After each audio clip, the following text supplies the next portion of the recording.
Good morning all of you. देखिए, आज का हमारा टॉपिक जो है पिछले टॉपिक से ही जुड़ा हुआ है। पिछली बार हमने आपको बताया था कविता शिक्षण जो आपका चल रहा था, यानी कि पद शिक्षण। आज वही उसी के आगे से मैं कंटिन्यू कर रही हूँ। तो देखिए, आज हमारा है आज का देखिए कविता शिक्षण के उद्देश्य। ठीक है, आप लोग नोट कर लीजिए। अगर आपको दिखाई ना दे रहा हो तो मैं जो बोल रही हूँ वो आप लिखते जाइए। तो कविता शिक्षण के उद्देश्य 4 पॉइंट हमने लिए हैं। पहले पॉइंट की बात करते हैं, देखते हैं कि छात्रों को कविता में रुचि पैदा करके उन्हें काव्य रचना के लिए प्रोत्साहित करना। ठीक है, नोट कर लीजिए जल्दी से कि छात्रों को कविता में रुचि पैदा करके उन्हें कविता पाठ करने के लिए, कविता की रचना करने के लिए प्रोत्साहित करना। दूसरा पॉइंट हमारा है छात्रों में उत्तम गुणों के विकास द्वारा उनके चरित्र का निर्माण करना। तीसरा पॉइंट हमारा है कि मातृभाषा की कविता में रुचि जागृत करना। ठीक है, उन्हें मातृभाषा के प्रति अट्रैक्ट करना, आकर्षित करना। अगला हमारा पॉइंट, लास्ट पॉइंट है छात्रों में वह योग्यता पैदा करना जिससे कवि की अनुभूतियों को और उनकी कल्पनाओं की वो परख सकें। ठीक, तो लास्ट वाला पॉइंट फिर दोबारा देख लेते हैं कि छात्रों में वह योग्यता पैदा करना जिससे वे कवि के भावों, अनुभूतियों और कल्पनाओं की परख कर सकें। ठीक, तो ये हमारे 4 पॉइंट हो गए किसके, कविता शिक्षण के उद्देश्य के। आगे बढ़ते हुए देखते हैं कि अगला हमारा क्या है, काव्य का स्वरूप।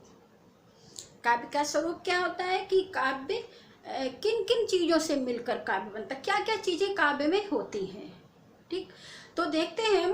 पहली हेडिंग हमारी क्या है, भाव सौंदर्य। तो सबसे पहले कविता में भाव होना चाहिए। ठीक, भाव प्रधान कविताएं होती, जितनी भी कविताएं होती हैं सारी कविताएं भाव प्रधान होती हैं।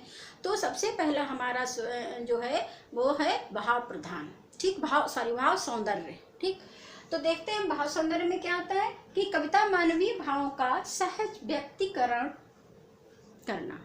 ठीक, तो क्या होता है सबसे पहले कि कविता मानवीय भावों का सहज व्यक्तीकरण है।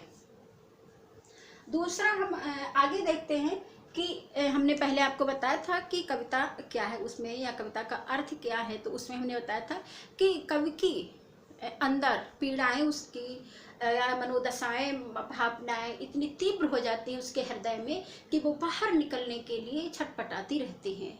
और जब तक वो बाहर नहीं निकल जाती हैं तब तक वो उसको सुकून नहीं मिलता है। जैसे आपने देखा होगा कि कवि जो होता है वो रास्ते चलते उसके अंदर भावना कोई आ गई है तो वो किसी पर भी, हमने देखा है कि बस में जो कवि होते हैं बस में टिकट मिलती है तो उसके टिकट के पीछे लिखना शुरू कर देते हैं, जहाँ उनको रास्ते में वो लिखना शुरू कर देते हैं क्योंकि उनके अंदर वो भावनाएं उमड़ती हैं, वो बाहर निकलने के लिए छटपटाती हैं। तो जब तक बाहर नहीं निकल जाती है उसको सुकून नहीं मिलता है। तो ये हमारा हो गया पहला भाव सौंदर्य। ठीक है, अगला हमारा है भाषा सौंदर्य कि कविता के शुद्ध सस्वर होते हैं। कविता में क्या होता है, शुद्ध स्वर होते हैं, शुद्ध सस्वर होते हैं। शब्द हमारे कैसे होते हैं, शुद्ध होते हैं। आगे है कि वह होते हैं, वह स्वयं बोलते हैं। हमने बताया था आपको कि कविता रचने के लिए हमें शब्दों को खोजना नहीं पड़ता है।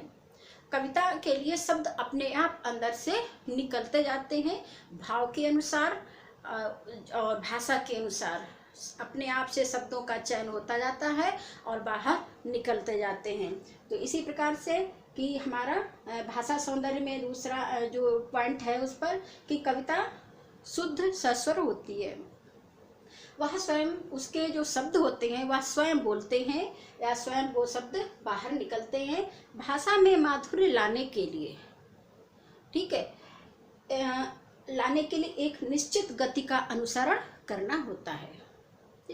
अगला हमारा पॉइंट है विचार सौंदर्य। तो कविता भाव तत्व, कल्पना तत्व और विचार तत्व, इन तीनों का सम्मिश्रण होती है। ये 3 चीजें कविता में होती हैं।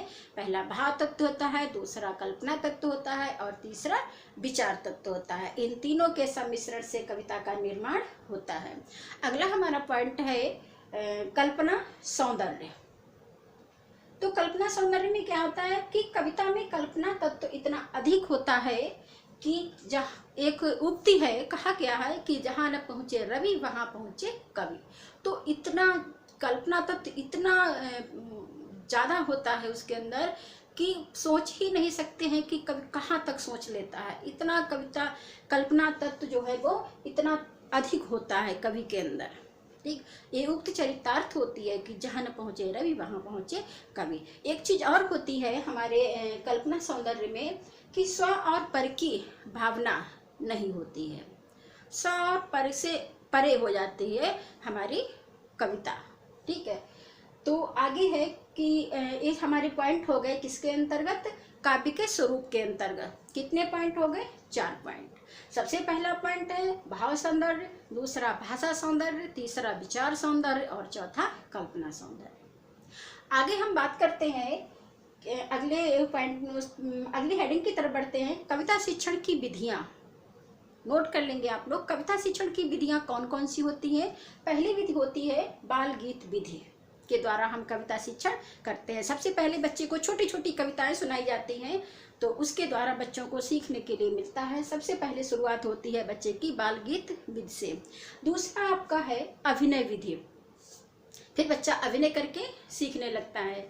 अगला है व्याख्या विधि और अगला है आपका तुलना विधि, उसके बाद में गीत विधि और अगला पॉइंट है अर्थबोध प्रणाली और नेक्स्ट पॉइंट तुलनात्मक विधि। ये आप नोट कर लीजिए अपनी कॉपी में और इनके अंतर्गत 2-2 लाइनें 4-4 लाइनें अपने मन से लिख लीजिए। और आज का टॉपिक यहीं पे खत्म होता है। आगे टॉपिक के लिए हम कल मिलते हैं। थैंक्स।